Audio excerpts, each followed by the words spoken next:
that. And an accessibility expert talks to us about the biggest successes in inclusion tech this year. All that and so much more coming up on Tech News Weekly. Netcasts you love.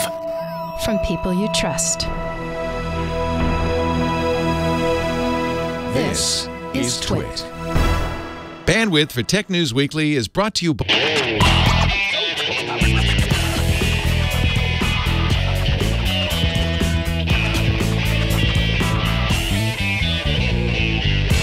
This is Tech News Weekly, episode 10, recorded Thursday, December 14th, 2017. This episode of Tech News Weekly is brought to you by Grammarly. Download Grammarly, the intelligent writing app, for free by visiting getgrammarly.com/twit. Grasshopper. To save $50 on your order, visit trygrasshopper.com/twit. Welcome to Tech News Weekly. This is a show where we talk to and about the people making and breaking the tech news. I am Megan Maroney. And I'm Jason Howell. It's good to be back, Megan. Yes, it is good to be back weekly.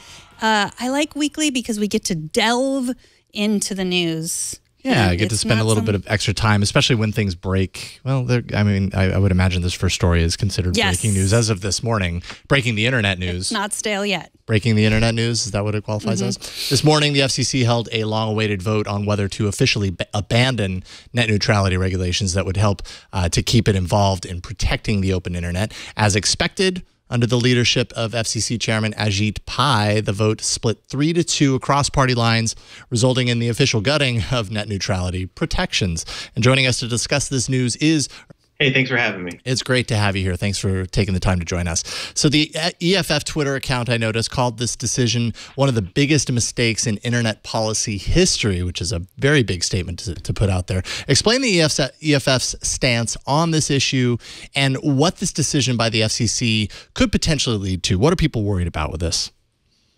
Well, it is the biggest mistake in its history, both under Republican and Democratic commissioners and chairs in the past.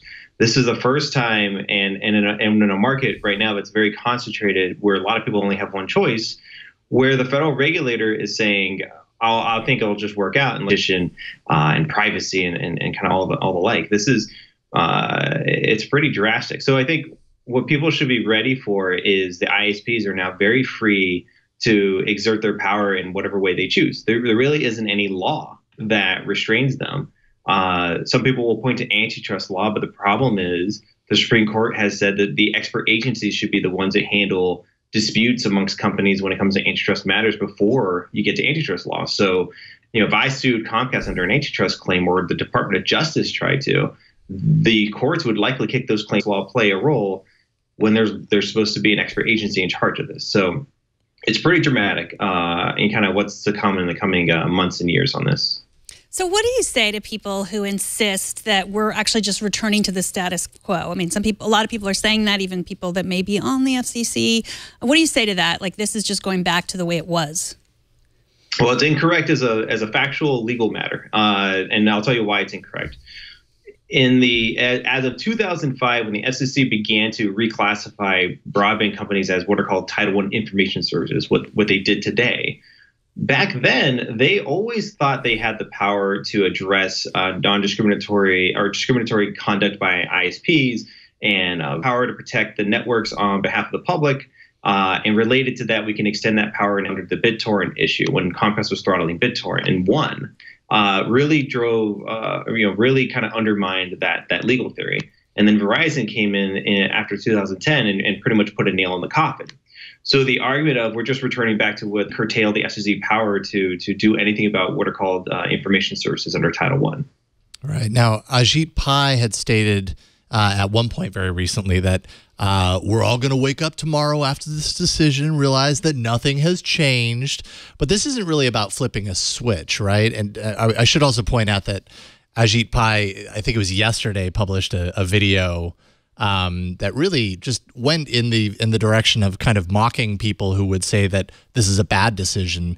And I don't know. Did his attempts at humor, does that land flatly when you're talking about the major changes that are happening here?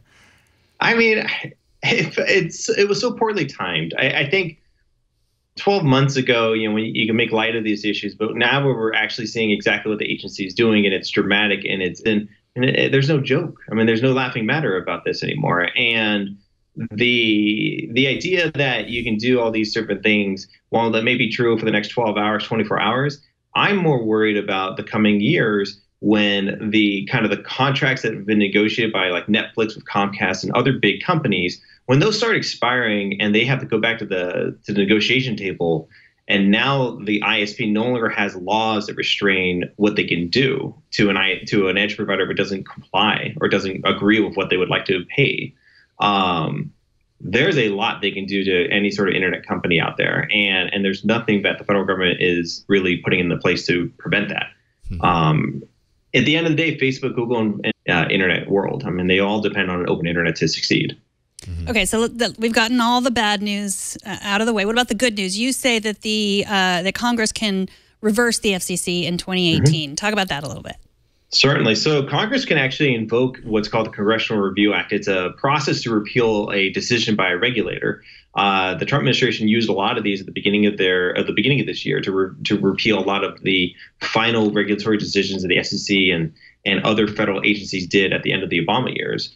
And so it's interesting in that it can force a vote in the United States Congress, despite the fact that Republicans control both branches. And you have about 80+% of the American public opposed to what this FCC is doing. So, I would always put stock in the political process working out. I mean, you cannot, this is something I tell the kind of the ISP industry is people. If 8 out of 10 or more and 7 out of 10 conservatives think you are doing harm and that you are wrong, why do you think the political process won't eventually bite back? And I think the 2018 year will be a very, very powerful year of people fighting to respond, both in the courts, at the states. A number of states are going to introduce net neutrality type bills, and in Congress. Yeah, talk a little bit about the local municipalities, because I don't know if I'm confused on this point or just don't have enough information. But I mean, there are a lot of local go counter to what Ajit Pai has presented here for being even possible than a local level. Sure. So the issue is called preemption. The federal preemption and issues of kind of what's the reach of the federal regulator against any sort of state involvement. There's a couple of major problems with what the FCC is asserting here. The ironic thing is by eliminating all of the federal law that really applies to ISPs, they're eliminating their power to say no to what states want to do. The states are actually more powerful now than they've ever been in terms of what they can do with communications providers. The restraint on state power will be when it hits crosses state lines, what's called interstate commerce. And that's just from the Constitution. The states are not allowed to regulate interstate commerce, but they're certainly allowed to regulate what happens in their own backyard. And they've always had that power. And so, I think franchise agreements, a lot of cities are going to look at their franchise agreements with cable and telephone. Cities that are providing their own broadband platforms like municipal broadband can just on their own decide they're going to operate in a neutral manner, which would be a positive step. And I think a number of the cities that do provide internet service will do that. The limitation of the cities at the end of the day, though, is they cannot fully restore net neutrality, because at the end of the day, you do need the interstate power of the federal agency. So trust in the political process. What else can we do if we want to change this? What are some things that regular, normal people can do? So I think contacting Congress about your displeasure with what the FCC has done is really critical, because, as I mentioned before, there will be a vote in Congress on reversing the FCC decision, and it will happen in 2018, probably around the summertime. So there's a number of months leading up to this point. If Congress is successful, and if President Trump is convinced that this is just too hot to handle, too many of the American people oppose what one of his federal agencies has done, at the end of the day, he has to decide where he wants to be, as a politician. And I feel very confident that we have a very super majority of both conservative and liberal voters on this issue. So if Congress votes it through and the president signs it, that's it. It's just the FCC's decision is reversed and things are restored back the way they were. In the absence of federal action in the short term, in terms of 2018, then I think supporting your municipality and your state legislator looking into this issue and doing what they can with local and state power is the natural next step until the day in the future where we can restore this at a federal level. Do you imagine this will be a pivotal piece in the 2018 elections for people either voting for or against certain people up for re-election? Yes, and I'll tell you why. I've been here for a number of these big internet moments, right? Like the biggest ones, like SOPA, is what people remember, the Stop Online Piracy Act. The volume of phone calls to Congress meets or matches that metric or passes it. We're talking about more than 500,000 to 1 million people have called Congress in the last 2 or 3 weeks since the SEC issued its draft order before Thanksgiving. That's a massive number, and the polling showing about 83% and opposed to the SEC is just politically unsustainable. What you're going to see from Republicans, particularly who support the FCC's decision, is that they're going to try to co-opt the language of net neutrality and say, well, here's our net neutrality proposal. But it won't be anything back to what we generally expect from a non-discriminatory network. But they have to, because they know most people expect and like the idea and concepts of net neutrality. Yeah. Ernesto Falcon with the Electronic Frontier Foundation. Really appreciate it when you guys take the time to come on the show. We love the work that you're doing. Thank you so much for joining us today, Ernesto. Thank you for having me. All right. Take care and have a great night. All right. We got an email. James writes in to say, my boob tube greeted me with a rather rude YouTube message today. I do most of my YouTubing via the app on my Amazon Fire TV. It's back to the desktop computer starting at the beginning of the year, and that's because basically got a notice, and I think this happened earlier this year, where we know that the Amazon Fire Echo, the Echo Show, no longer allows for YouTube. I didn't realize that also applies to the Fire TV stick. So basically, if you have a Fire TV stick, as of the beginning of the year, YouTube's not going to work on it. So you're going to have to find another way to do it. This is a copy of the message, right? Mm-hmm. Starting on January 1st, 2018, the YouTube app will not be available on this device, though you can continue to enjoy your favorite creators and videos in many other ways. No one wants to do that in many other ways. They have the way to do it. It's really unfortunate that it comes down to this. Yeah, I mean, yes, they're small problems when you're looking at the big picture, but it's annoying. I mean, it's annoying. Now, finally, we've got Amazon Prime app on the Apple TV. One day I have YouTube on my Echo Show, the next day I don't. It's frustrating, but also I wanted to read this email because I just love that James still calls it the boob tube. Yeah. Yeah, haven't seen that one in a while. At first, I had to do a double take. I was like, what? Oh, okay, yeah. That's what we called the TV back in the day. It's true. What do Equifax, the HomePod, and the Juicero all have in common? They made Tom's Guide's list of best tech fails of 2017. Mark Spoonhauer, the editor-in-chief at Tom's Guide, is here to walk us through why these 3 and 14 others made the list. Welcome back to the show, Mark. Oh, thanks for having me. So obviously the $700 juicer that works as good as our own hands failed in a different sort of way that the HomePod, which we have yet to have in our own hands, failed. Tell us what all of these companies on your list have in common. Sure. So we tried to look at products that had a fair amount of hype behind them, because you can't really say something flops or is a fail if no one really cares to begin with. So this is actually one of the most fun stories that we do all year, where we have all the editors and writers sit in a room and we have nominations, almost like awards, but in the worst kind of way.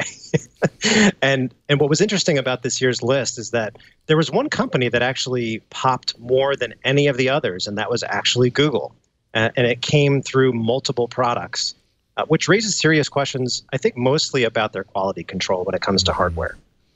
Yeah, a lot of people had multiple failures on this list. Google, Facebook was on the list twice. Yep. Talk about Facebook's fails this year, or their biggest fails. Sure. I mean, the biggest one overall, I mean, certainly in terms of just like a serious note, I think the fact that they were caught discriminating against, or allowing advertisers to racially discriminate in their housing ads. And the fact that that sort of discrimination is still going on today based on some of the reporting that ProPublica has done, landed them on our list. But I think in terms of just the pure tone-deaf award, the fact that you had Mark Zuckerberg out there streaming virtual or VR footage of himself, touring, which was basically a storm-ravaged Puerto Rico. It was just amazing that even happened to begin with. Like, who greenlighted that? Yeah. Absolutely agree. Now, you have Twitter on the list for its Nazi problem, as you put it in the list. But I almost feel like this is a broader failure of social media in 2017 than just Twitter. All these challenges dealing with how they determine what is acceptable policing of their platforms, especially in light of forces like outright racism and that sort of thing. What do you think about that? Is it even bigger than Twitter, or is there something specific about Twitter's involvement that made it the one as the shining example here? Yeah, it's not that we don't think that it is a broader issue, but there is something about continuing to grant what is very coveted verifications to what we consider to be Twitter's, let's like some of their most hateful users, right? So, should that really be reserved? It's almost like an honor that you're bestowing an honor on someone who's spewing hate. So we definitely understand that the conundrum that Twitter is in terms of balancing, free speech without like harming all of their other users and what they should be exposed to. But we don't really feel like they've found the right balance yet. Mm-hmm. So the Essential phone and the Pixel XL, the new Pixel XL, both made the list. What are you talking? You saying bad things about my Pixel? I have heard lots of people who like both of these phones. This guy, for example. What do you say to that? So, yeah, as far as the Pixel goes, it's not the fact that it's going to sound like a little bit of a contradiction, but it is on our list of best phones you can buy, period. But we were forced to change our rating from what was a glowing 9 out of 10 to 8 out of 10 because of all of the quality control issues that they had out of the gate. The fact that, so they had the screen quality issues in terms of just some people complaining about the fact that you didn't really have OLED-like colors and the narrow viewing angles and things like that. But then you also had burn-in, which is something they were able to address in a software update. But the fact that you're actually shipping phones out there, and this was reported, and it seems to be true, that we're shipping to users without an operating system. Mm-hmm. Like, I don't understand like how something like that happened. So in my write-up of this, I really called Google out in terms of like, are you testing your phones before you're sending them out? And I just don't feel like consumers should be treated as beta testers. Like, if you want to be that close to iPhone in terms of like their launch and making sure that you're not getting overshadowed by the iPhone 10, I get that. But you gotta, if there's anything that we learned from the Galaxy Note 7 launch, is that you should not rush your product to market. Yeah, it really does feel like Google is still kind of learning how to do this hardware thing. Last year was a good launch of the Pixel line. This year, there were a lot of stumbling blocks between the Pixel. My Pixel Book, for example, just up a week ago, just stopped charging. It doesn't charge anymore. I have to get that traded in. And then, of course, the Google Home Mini, which you also kind of put in there as an example because of the phantom touches that ended up resulting in all of this audio being streamed up to Google servers. If it were one of those things that happened, it wouldn't be a big deal. But because it crosses all of their product lines, it really does feel like they've got a lot of work to do there. Yeah, I think one of the questions that we started to ask internally is how important is it for Google to be in the hardware business, period, right? So I think you could make the case that when it comes to smart speakers, they are a very solid number 2. And there's no one else who's really close to them because like their Cortana stuff is not taking off. There's a rumor that Samsung's working on a smart speaker, and I guess it'll be powered by Bixby. But so I understand with smart speakers because they're trying to establish an ecosystem. But when it comes to Android, there's certainly other companies that could do pure Android phones and have in the past. With the Nexus line. So I'm not really sure what they're trying to accomplish with the Pixel line, although they are doing some great things with photography in particular. Mm-hmm. So the Juicero, this was, of course, the $800 juicer that was too expensive to begin with, but then they found out that you could just squeeze the bags of juice or bags of fruit. And do you think this was, this was an obvious fail, but do you think this was a turning point? Do you think people really woke up and said, hey, the Internet of Things is insane, let's change what we're doing? Yeah, I don't think unfortunately, I don't think we've reached that tipping point yet, because apparently at CES 2018, we're getting a lot of pitches for awards and nominations. And I think you guys would be surprised about like some of the things that companies believe are innovative.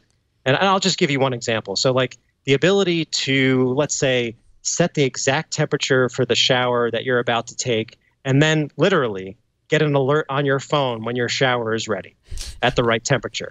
So like what are you doing in those like 10 to 20 seconds, let's say a minute, between the time you turn the water on until it's at the perfect temperature?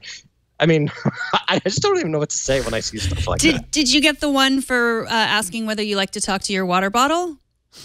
I did not. Okay, I'll that. forward it to you. Yeah. What if you wanted to talk to your water bottle was the pitch. And I emailed them back saying, like, do people want this? And weirdly, I got no response to the email, but then I got another pitch from the same guy. Oh, no. Now you're on an even broader pitch list. And I know. I won't say what it is, but check it out. You can talk to your water bottle.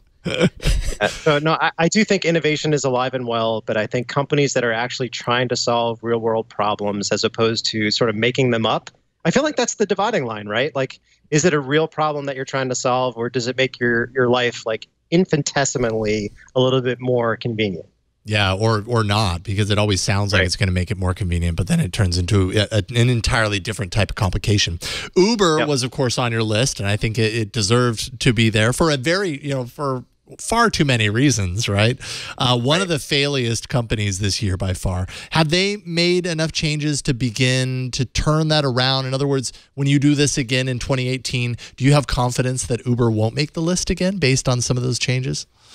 Well, I think if you take a step back, in a way, it almost doesn't matter, because when you talk to people, they're like, I've asked people who are sort of Uber enthusiasts, and I said, like, would you go to an alternative? And they said, probably not, just because like Lyft does a good job, but I guess they just don't necessarily have the penetration that Uber does.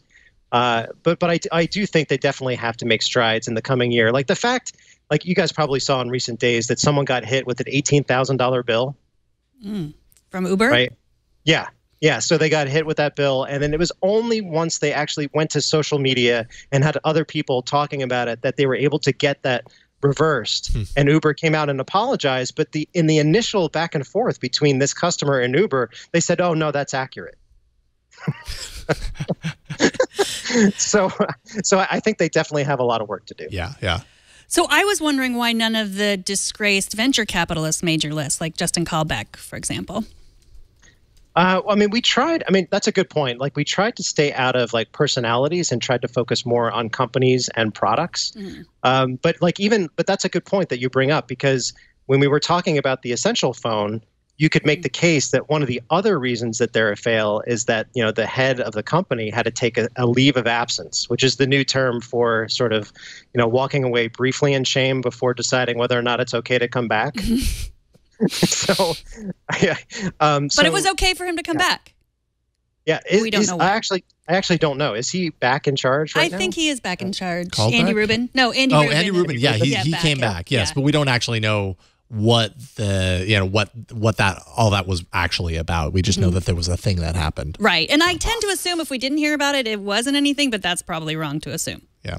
Yeah, so I mean, I think in that particular case, we mostly focused on the reports about how many phones have been sold, and I think, you know, when your exclusive is with Sprint, which is basically the worst performing carrier, I think, and the fact that they had to reduce the price of the phone to get people more excited about it, it's a shame, because it wasn't a terrible piece of hardware. But again, going back to quality control, when I first tested the phone, you know, the camera was really slow, where I literally counted the seconds between snapping the shutter and seeing the photo show up in my photo gallery.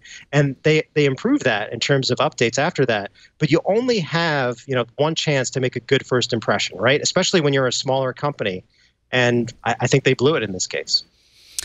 Well, thank you so much for joining us. Mark Spoonhauer is the editor-in-chief at Tom's Guide, where you can also find a brand new published piece on the 5 freedoms that you just lost with the end of net neutrality. So check that out at Tom's Guide. Thank you so much for coming on, Mark. All right, thank you. Thank you, Mark. Thanks. Kids these days, they will do anything to get ahead in Minecraft, including taking down the entire internet. Find out how they did it after the break. But first, let's take a minute to thank our sponsor, Grammarly. Grammarly's AI-powered products help people communicate more efficiently. No matter if it's a text or a resume, your writing looks polished and professional. Did you know that passive voice is hated by me, Jason? I did know that, actually. I still don't know entirely when I'm using passive voice. I know, but you do know that it is hated by me. Yes, I know that. Yeah, and passive voice was just used by me. in that sentence. He's always learning. I use Grammarly. Jason uses Grammarly. You can cut and paste any English text into Grammarly's online text editor, or use it like I do by installing Grammarly's free browser extension for Chrome, Safari, and Firefox. Grammarly corrects hundreds of grammar, punctuation, and spelling mistakes, while also catching contextual errors, improving your vocabulary, and suggesting some style improvements. Grammarly scans your text for common and complex grammatical mistakes like subject-verb agreement, modifier placement, comma splice, weak adjectives, no one likes a weak adjective, missing articles, and more. Grammarly's powerful algorithms are developed by the world's leading linguists and language lovers. Improve your skills with Grammarly's detailed explanations for all your mistakes and weekly progress reports. Write confidently and mistake-free on Gmail, Facebook, Twitter, LinkedIn, and nearly anywhere else you write on the web. Be sure also to check out Grammarly's Facebook and Twitter accounts for fun grammar tips and discussions. The Grammarly blog also offers daily tips and insights on how to improve your day-to-day writing to achieve personal and professional goals. Get started and join more than 10 million happy Grammarly Chrome users today. Download Grammarly now for free at getgrammarly.com/twit. That's getgrammarly.com/twit. And we thank Grammarly for their support. We talk a lot about the insecurities that plague our ever-growing world of Internet of Things and connected devices like security cameras, for one. In August of 2016, the Mirai botnet commandeered hundreds of thousands of these devices for financial gain and fraud, ultimately. 3 men have now pleaded guilty to charges, at least that has been revealed in the last few days, that say they created the code that created that massive botnet. And joining us to help lay the groundwork for how and why it all happened is Ian Sherr, executive editor at CNET. Welcome, Ian. Hi, how you doing? Awesome. It's great to have you back, sir. So first of all, the 3 men weren't explicitly responsible for carrying out the attacks last August, but basically for their interest in attacking Minecraft servers, at least initially. Talk a little bit about why exactly these men created this botnet in the first place. Yeah, it's really funny. So they created this, as you mentioned, to attack Minecraft, of all things. And what they'd done is that they were seeking out vulnerabilities that existed in all of these devices that we have. So we're talking about like the smart camera in your home, all sorts of stuff. It's not just a computer or a phone. And so they were able to build this, what we call a botnet, a bunch of machines that basically been taken over.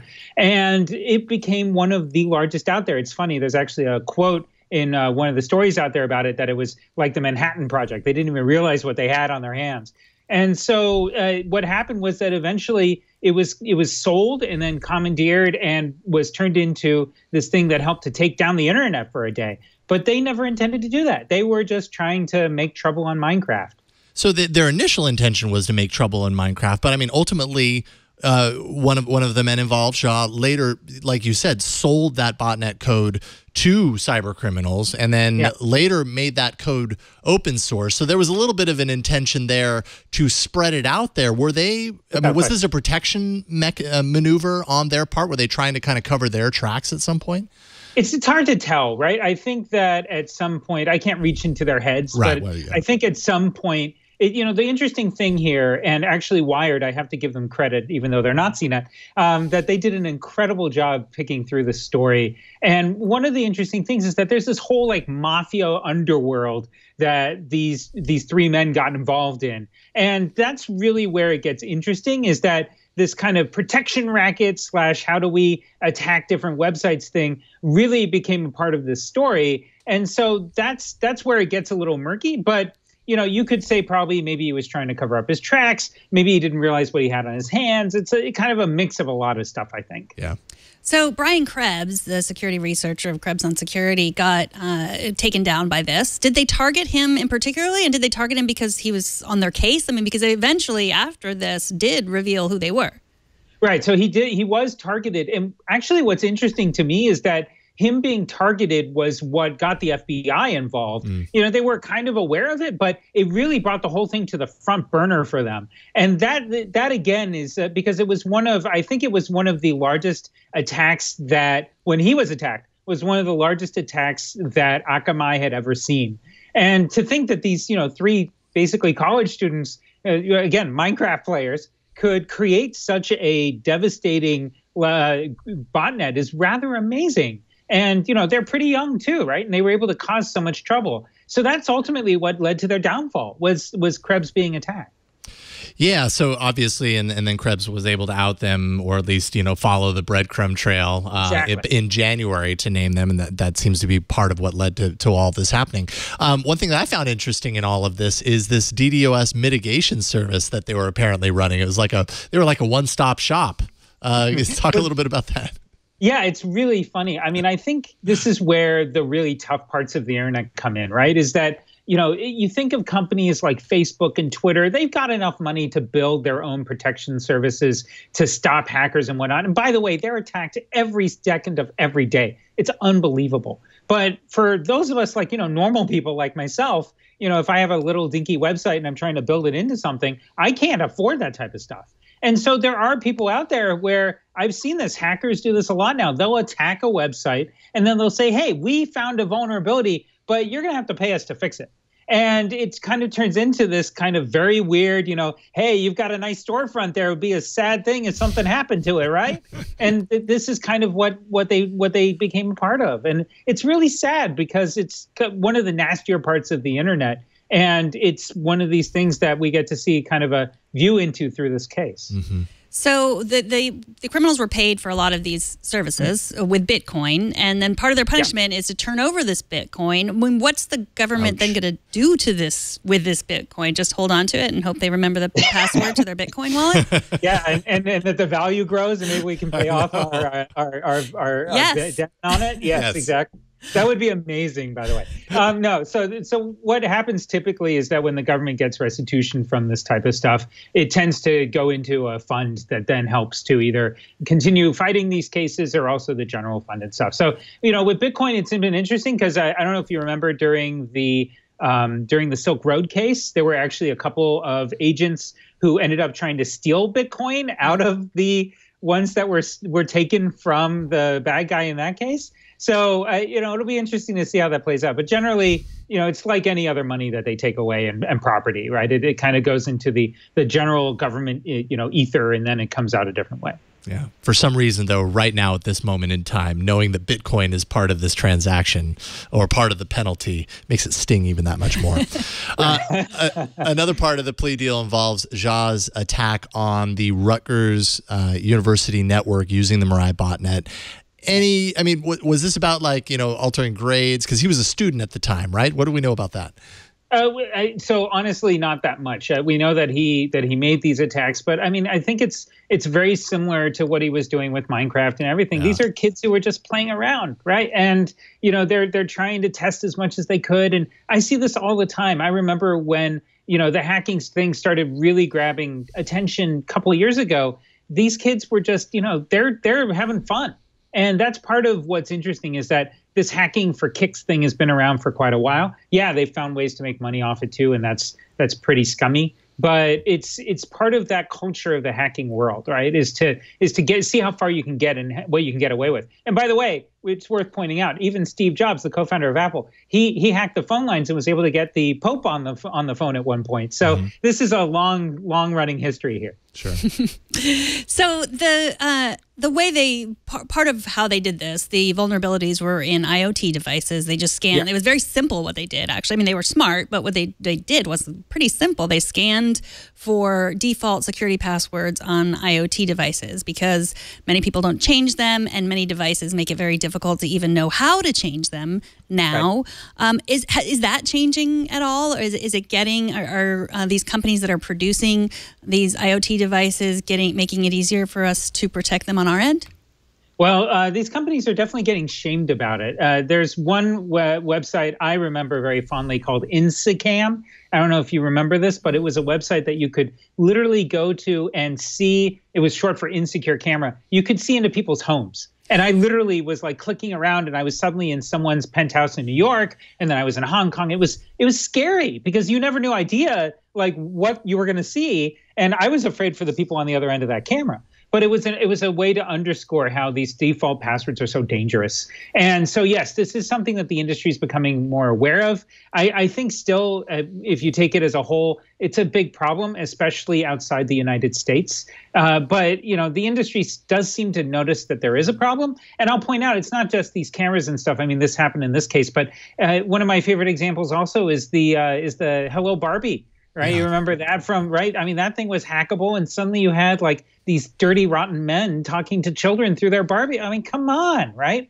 And so it's really a sign that it's not just the tech industry. Anyone who makes anything connected to the internet needs to be responsible about it. And that's really hard because connecting stuff to the internet is super easy, but being thoughtful about it is very hard. Yeah, big changes happening. Hopefully in 2018, we'll have a different story to talk about. Ian Sher from CNET.com. Really appreciate you taking time to talk with us about this today. Thank you. My pleasure. All right, find him on CNET.com. We'll talk to you later, Ian. All right, up next, we take a look at the state of tech accessibility in 2017. Things have come a long way, I would argue. We're going to talk all about that. But first, a message from our sponsor. This episode is brought to you by Grasshopper. Grasshopper is a virtual phone system that's actually designed for entrepreneurs. Grasshopper actually works just like a traditional phone system, but requires no hardware purchase. You already have the phone. You already have the hardware. With their iOS and Android app, callers can reach you wherever you are on your mobile phone that you already have. Grasshopper allows you to keep your existing number so you can maintain your brand. When you make a call, your client is going to see your Grasshopper caller ID instead of your personal phone number. So your phone kind of serves dual purposes in that regard. Simply select a toll-free or local number. You record a custom greeting. You can add multiple extensions for your business. You can also use toll-free numbers, which are great for marketing. It makes your business sound even more professional. You set up department and employee extensions with custom call forwarding to any phone in the world. You can get voicemails emailed to you as audio attachments if that's easier for you. You can also send and receive SMS text messages from your business number on your device. Join the over 250,000 Grasshopper customers today.